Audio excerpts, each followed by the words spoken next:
আসসালামু আলাইকুম রহমতুল্লাহ। প্রিয় দর্শক, আজকের ভিডিওটা খুবই গুরুত্বপূর্ণ এবং দাবি তথা চোর ধরার জন্য চাল পরা কিভাবে দেওয়া হয়। হ্যাঁ প্রিয় দর্শক, চুল পরার জন্য আমরা যে চাল পরা আনি বিভিন্ন জায়গা থেকে, সেই চাল পরা কিভাবে দেয় সেটা আজকে আপনাদের শিখাবো। আপনিও শিখে রাখুন, আপনিও সেটা আমল করে আপনিও চোরকে ধরতে পারবেন। হ্যাঁ প্রিয় দর্শক, বিস্তারিতভাবে আমি ভিডিওর মাঝে আলোচনা করব। তবে ভিডিওটি শুরু করার আগে আপনাদেরকে ছোট্ট একটা রিকোয়েস্ট, যারা আমার চ্যানেলের মধ্যে নতুন আছেন অবশ্যই চ্যানেলটি সাবস্ক্রাইব করে পাশে থাকা বেল আইকনটি বাজিয়ে দেবেন। প্রিয় দর্শক, আজকের ভিডিওটা খুবই ইন্টারেস্টিং হতে যাচ্ছে, কারণ এই জিনিসটার প্রতি সবারই আগ্রহ। হঠাৎ করে আপনি আপনার রুমমেটের সাথে আছেন বা যে কোনো জায়গা আছেন, আপনার জিনিস চুরি হয়ে গেছে, আপনার টাকার চুরি হয়ে গেছে, আপনার মোবাইল চুরি হয়ে গেছে, কিন্তু কে নিয়েছে কেউ স্বীকার করে না বা আপনিও কাউকে বলতে পারতেছেন না। কারণ রুমের মধ্যে যারা থাকেন সবাই আপনার বন্ধু বান্ধব, সুতরাং কাকে বলবেন, কাকে অবিশ্বাস করবেন যে এই তুমি নিয়েছ। সে যদি না নিয়ে, আবার যে নিয়েছে তাকেও বলা যেতে পারে না, মানে বলা যায়নি এরকম একটা অবস্থা, মানে নির্দিষ্ট যেহেতু। কিন্তু এই রুমের মাঝে ওরা ছাড়া আর কেউ নেই, আপনি এটা জানেন। অথবা আপনার ঘর থেকে কোনো কিছু নিয়ে গিয়েছে, চুরি হয়ে গিয়েছে, আপনি জানেন যে এই চুরিটা হয়তো আমার আত্মীয় স্বজন বা পাড়া প্রতিবেশী যারা আছে, আশপাশে যারা আছে তারাই করতে পারে। এই সমস্ত লোক যারা আছে, এরকম যদি আপনি মনে হয় চুরি হয়ে গিয়েছে, এই চুরি জিনিসটার জন্য আমরা অনেক সময় চাল পরা দিয়ে থাকি। চাল পরা দিলে সেই চাল সবাই চিবাইবে, মুখের মধ্যে নিবে।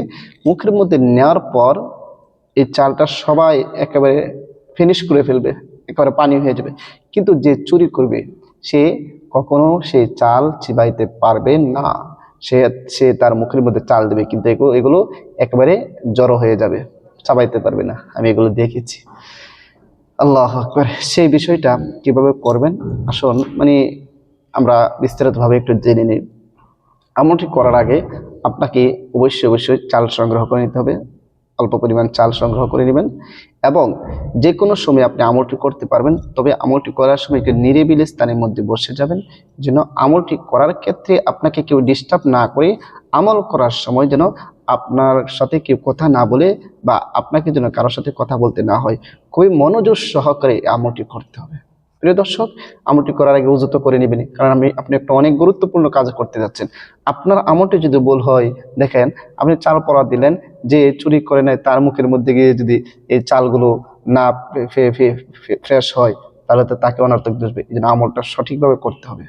সঠিকভাবে করলে অবশ্যই আপনি সঠিক ফলাফল পাবেন। প্রিয় দর্শক, উযু করে নিলে প্রতিটা জিনিসের পাওয়ার বেড়ে যায়, কার্যকারিতা অনেক বেড়ে যায়। এই জন্য বলি, উযু করে পবিত্র হয়ে এরপরে আপনি আমলটি করবেন। খুবই গুরুত্বপূর্ণ একটা বিষয়, এই জন্য উযু তো করবেনই। উযু করে আপনি বসে যাবেন। বসে গিয়ে সর্বপ্রথম 3 বার ইস্তিগফার পাঠ করে নেবেন। আস্তাগফিরুল্লাহ রাব্বি মিন কুল্লি যামবি ওয়া আতুবু ইলাইহি, লা হাওলা ওয়ালা কুওয়াতা ইল্লা বিল্লাহি আলিয়্যিল আযীম।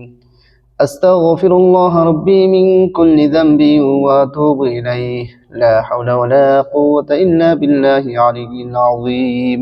এরকম ভাবে 3 বার পড়বেন এবং 3 বার ইস্তিগফার পড়ার পরে এরপরে 3 বার যে কোনো দুরূদ শরীফ পড়েন আপনি পড়ে নেবেন। আমি দুরূদ ইব্রাহিম পড়তেছি। আল্লাহুম্মা সাল্লি আলা মুহাম্মাদিন ওয়া আলা আলি মুহাম্মাদ কামা সাল্লাইতা আলা ইব্রাহিম ওয়া আলা আলি ইব্রাহিম ইন্নাকা হামিদুম মাজিদ। আল্লাহুম্মা বারিক আলা মুহাম্মাদিন ওয়া আলা আলি মুহাম্মাদ কামা বারাকতা আলা ইব্রাহিম ওয়া আলা আলি ইব্রাহিম ইন্নাকা হামিদুম মাজিদ। এরকম ভাবে 3 বার ইস্তিগফার এবং 3 বার দুরূদ শরীফ যখন পড়বেন, পড়ার পরে আপনি আমি এখন যে দোয়াটি পড়ব সেই দোয়াটি খুব মনোযোগ সহকারে আপনি শিখে রাখুন, সহি শুদ্ধভাবে পড়বেন। দেখেন, একটা জিনিস আমল করার ক্ষেত্রে অবশ্যই সহি শুদ্ধ করে পড়তে হবে। আপনি যদি সহি শুদ্ধভাবে যদি না পড়েন তাহলে কিন্তু ফলাফল পাবেন না, কারণ এগুলো কোরআনের আয়াত। এখন যেগুলো পড়বে দেখেন এখানে কোরআনের আয়াত আছে। সুতরাং আপনার যদি আরবিগুলো যদি সহি শুদ্ধ না হয়, আরবি এরকম একটি বিষয়, এক হরফটা যদি সঠিকভাবে উচ্চারণ না হয়, অর্থ অনেক পরিবর্তন হয়ে যায়। আপনি যদি হার জায়গাত হা পড়েন বা আইনের জায়গাত হামজা পড়েন, তাহলে কিন্তু যেরকম আলহামদু, এখন যদি আলহামদু পড়েন অর্থ পরিবর্তন হয়ে যাবে। ঠিক আছে। তো আরবি ইবারতের ক্ষেত্রে, আরবি হরফের ক্ষেত্রে অবশ্যই প্রতিটা হরফ তার স্ব স্থান থেকে উচ্চারণ করতে হবে, সহি শুদ্ধভাবে উচ্চারণ করতে হবে। তাই আগে সহি শুদ্ধভাবে আপনি শিখে নেবেন। প্রিয় দর্শক, এটাই সতর্কবার্তা যে কেউ উল্টাপাল্টা ভুল পড়বেন না, ভুল পড়লে কিন্তু কাজ হবে না। আপনি ইস্তেগফার দরুদ পড়ার পরে এরপরে আমি এখন যেটা পড়বো আপনি সেটা পড়ে নেবেন।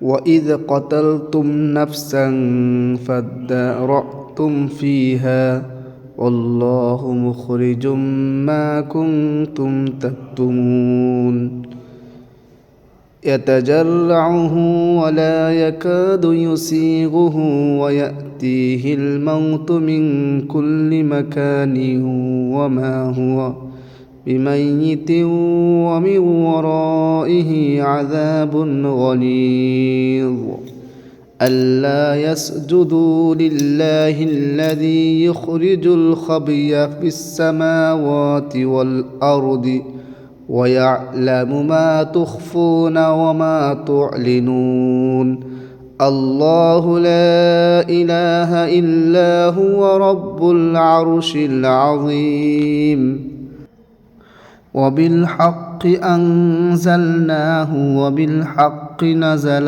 وما أرسلناك